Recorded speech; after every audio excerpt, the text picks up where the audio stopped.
Are you currently paying for private mortgage insurance? What's up, guys? It's Tyler Wehrung here with Keller Williams, and today we're going to talk about mortgage insurance. We're going to talk about what it is, what it typically costs, and most importantly, how can you get rid of it. All right, so with that, let's jump in.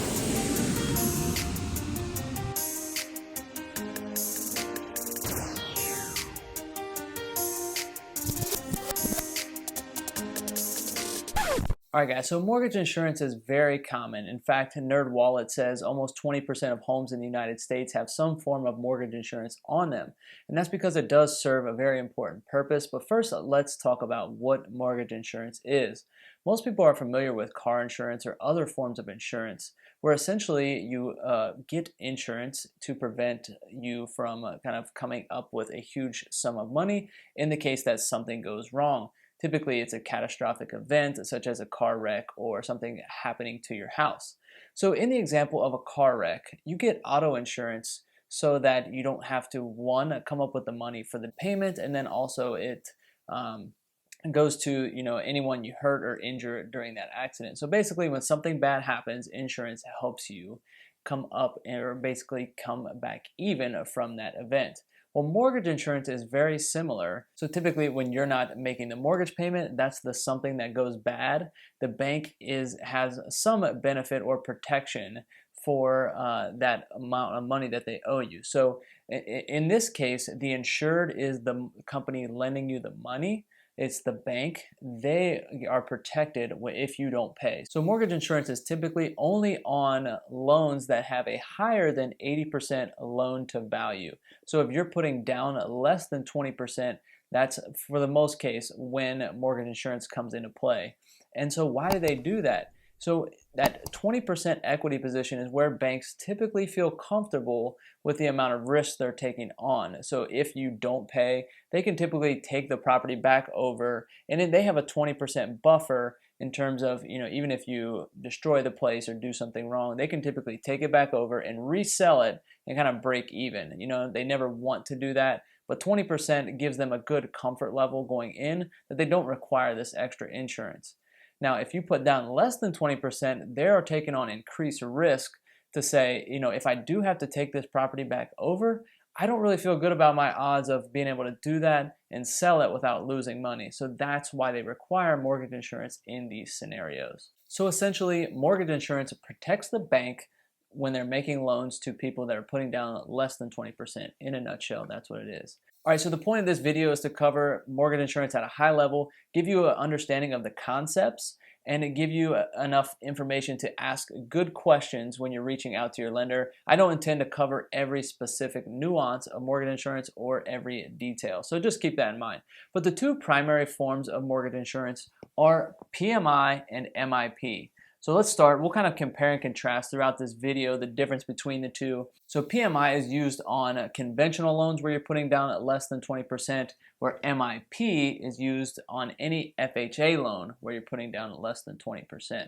So that's kind of the rough, in a nutshell, what the difference is. But primarily, in PMI, you're dealing with other companies out there that provide this type of insurance. Just like in an auto quote, you could go to Geico or Allstate. There's other companies that specialize in PMI or private mortgage insurance, where in MIP, you're dealing primary with the Federal Housing Administration. All right, so that shouldn't matter a whole lot to you, but it is good to understand and to know which one you have. If you have a question about that, reach out to your lender and ask. You should have some documentation around that, and if you go back and look through your files, but it's just as easy to shoot out a quick email to find out which one you have. That will become very important as we start to go through these and compare them in more detail, but at a high level, you're just looking at conventional loans have PMI and MIP is on FHA loans. All right, so let's jump into what the costs are. All right, guys, so when we look at the cost, we'll first look at PMI. So PMI is typically a 0.5% to 1% of the loan amount. There's lots of variables that go into here, but my point with all these in terms of cost is just to give you an example and show you kind of what kind of money we're talking about. So between 0.5% and 1% of the loan amount, that's per month. All right, and so on a $200,000 house, we're looking at roughly $80 to $160 per month on top of your principal and interest, taxes, and insurance. This is on top of all of those. Okay, and so with the difference between PMI and MIP, MIP is 1.75% of the loan amount up front, plus another 0.45% to just over 1% of the loan amount per month. So what that looks like on a $200,000 loan is $3,500 up front, and then another $70 to $165 per month, kind of somewhere in that range there. All right, so this $3,500 up front, now this isn't typically something you have to come up with at closing. Most of the time they'll roll this on to the end of the loan. So if it was a $200,000 loan, they'll now turn it to a $203,500 loan. So the main point here is just to show you, we're not talking about an insignificant amount of money here. Even on the lower end, $70 or $80 a month, that's something you want to keep a pulse on. Make sure that you're doing the appropriate things to get rid of that when you're able to. And that takes us to our next point. Let's talk about how you cancel these things. So one caveat with canceling is you do have to be in good standing. You can't have late payments, typically for 12 to 24 months. So another reason to make your payments on time, keep it very good on top of that. And then you also will typically have to get an appraisal of some sort to show that the property value hasn't fallen or that it potentially has increased. So just keep that in mind with all of these. So let's look at step number one. All right, step number one is just to wait your time. Now with PMI, they are required to remove this when your balance hits 78% of the original loan amount. So once you pay the balance down to where it's 78% of that original loan amount, they are required by law to remove it. So that is your first option. That's probably your worst option as well. I've kind of hit these in worst to best order, so just keep that in mind as we go through these. So just want to know what your options are. I don't recommend option one. Let's look at number two. All right, so option number two is to request it to be removed when your balance hits 80% loan to value. All right, so if you don't request this at 80%, they are required to remove it when it hits 78. So this just gives you the benefit of those other 2%, and depending on the loan amount, that can be quite a time difference, okay? So the way you know with either one of these, or anytime you're trying to figure out loan to value or what the value of my home needs to be based on a loan to value percentage, you need to divide your loan balance by the LTV. So in this case, you would take your current loan balance, hit divide on a calculator, and hit 0.8. Divide your loan balance by 0.8. That will tell you the value that the home has to appraise for in order to meet the 80% loan to value requirement. So in both of these examples, we're not looking at market value, we're looking at the original loan balance. So that's the bad part about option 1 and 2. So when you're calculating this, your loan balance, when you divide that by 0.8, it has to be at your original loan amount or less when you do that calculation. So keep that in mind, but that is the negative with both 1 and 2. Let's take a look at option 3.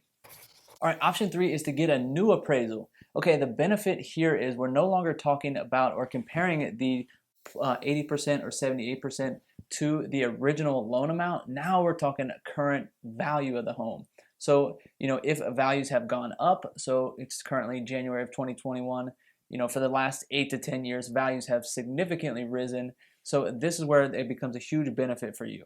If the values aren't necessarily going up, but you've done some renovations to your home, maybe you've updated a kitchen or bathroom, or you've just cleaned it up, all right, this gives you the benefit of using that new current value of your home rather than the original balance, okay? So when you get a new appraisal, now they'll go off of 80% of the new amount or what it's currently worth, and most of the times you're in much better shape here, and you'll get there much faster in an appreciating market. A couple quick caveats with this. You will have to pay out of pocket for the appraisal. Typically, it's $300 to $500 in most cases. You'll also want to talk to your lender to ask them which appraisers to use and make sure you're following their process. Don't go out and just call an appraiser, have them come out, and then think you can send that to the bank. It doesn't work like that. There's too much red tape involved. So talk with your lender, let them know what you're hoping to do, and they will give you the process and the contacts in order to make that happen. But option 3 gives you the benefit of using your new value and using your 80% loan to value off of that, okay? All right, option 4, and I think it's your best option, All right, option number 4 is to refinance. So just like option 3, the benefit here is now you're using the current value of the home and going off of that. So if you have more than 80% loan to value, you can refinance out of this original loan into a brand new loan that does not have PMI in it whatsoever, okay? So the main difference between 3 and 4, okay, if interest rates have also declined, you're probably going to be in better shape going with option 4 because you'll also get the latest and greatest interest rate when you refinance this loan. But if you're in an increasing interest rate environment, you might be better off going with an appraisal. So option 3. The other thing to consider is you will typically have to pay closing costs with option number 4, and that will include your appraisal, kind of all the fees involved in a typical closing. However, there are usually always banks out there looking to pull new clients in, and they'll waive closing costs on a refinance. So if you can do some research or reach out to me, I try to stay on top of all the banks that are in doing these kind of programs.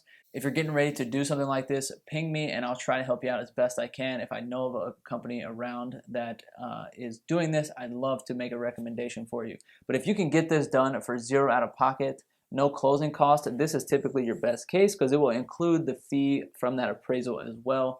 The only downside here, and if you're very deep into an amortization of your loan, you will be restarting that, but you can shorten the duration if that's something that's important to you. But just want you to know your options here and kind of the considerations you need to make when going through those. All right, and keep in mind, all 4 of these options are specific to PMI. So a conventional loan. This is where the biggest differences are between PMI and MIP. So your only option with an MIP loan is to refinance. Unfortunately, if you put down less than 10% on an FHA loan, it sticks for the life of the loan. If you do over 10%, I think it's 11 years, it will naturally fall off. So I guess you do have a wait your time option there.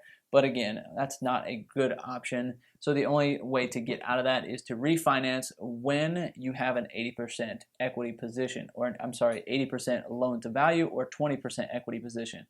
All right, so again, if you want to figure that out, take your current balance, divide it by 0.8, and if that will be the value that your home would have to appraise for in order to get rid of MIP in that situation.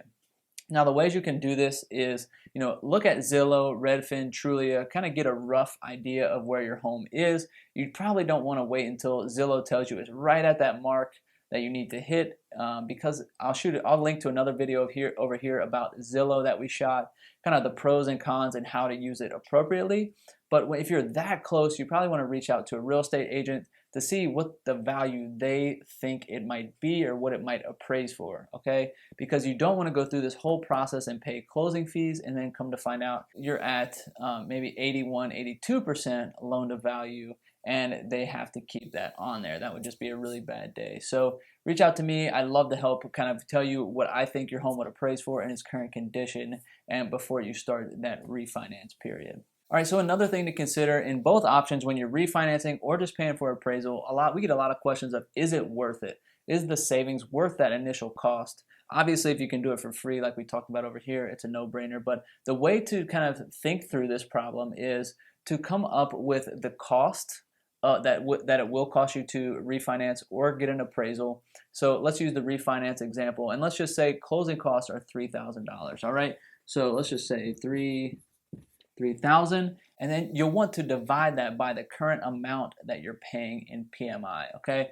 So in this example, we use 160, so you'll divide that by 160 a month, and that equals 18 months or 1.5 years. So then your payback period would be 18 months or 1.5 years. So in other words, you would be better off on that 19th month or that, just after 1.5 years after you do this, because that's when you'll start saving the money that you would typically have been paying per month. So this number is the amount that will either cost to refinance or appraise. All right, and this amount is your monthly mortgage insurance premium that you're paying, okay? So fill in your own numbers, do the math, and then say, is it worth it for me to spend this money and to get paid off in this amount of time. Okay, so that's the way to think through this. Sometimes your answer may be no, but at least you do it, you've thought it through, and you've analyzed it instead of falling asleep and waiting this time for this to fall off naturally, or in this case, where it never falls off if you put down less than 10%. Okay, so that's the main point here. So key takeaways, what I want you guys to get out of this is to know your situation, know what's going on, and know what your plan is to get this off. PMI is a great tool. It helps millions of people get into homes that ordinarily wouldn't be able to. And that's why it's in place. I mean, it jumpstarts the economy. It gives people the privilege of owning homes when they don't have significant money to put in for a down payment. But the point is, this is supposed to be temporary. Do not pay this for 10, 15, 20 years when you're coming out of pocket several $100s a month that you could be putting into an investment or paying down the principal of your loan, kind of wherever your priorities land. But you're essentially paying money for the lender's benefit. If you don't make the payments, they are saved essentially. Okay, so don't keep paying this for somebody else's benefit. See how you can refinance or get rid of this PMI or MIP and start putting this money towards something that will benefit you and your future. I recommend you kind of do this analysis monthly or quarterly. Keep a pulse on what your home is worth and your loan balance. So quarterly is probably okay in the beginning, but after 1 to 2 years, you probably want to take a look at some of these options and see how you might be able to remove this. All right, guys, so I hope this was helpful. If you know anybody kind of going into the home buying process and they're not considering mortgage insurance, please like or share this video. If you know somebody who's bought a home in the last 5-10 years and they might still be paying mortgage insurance, share this with them as well. Let them know what their options are. Sometimes people don't know that they have options when most of the time you do. You have options to get out or pivot in a different direction to benefit yourself. So any likes, subscribes, or shares would be greatly appreciated. As always, I'm Tyler Wehrung, Keller Williams. We'll catch you next time.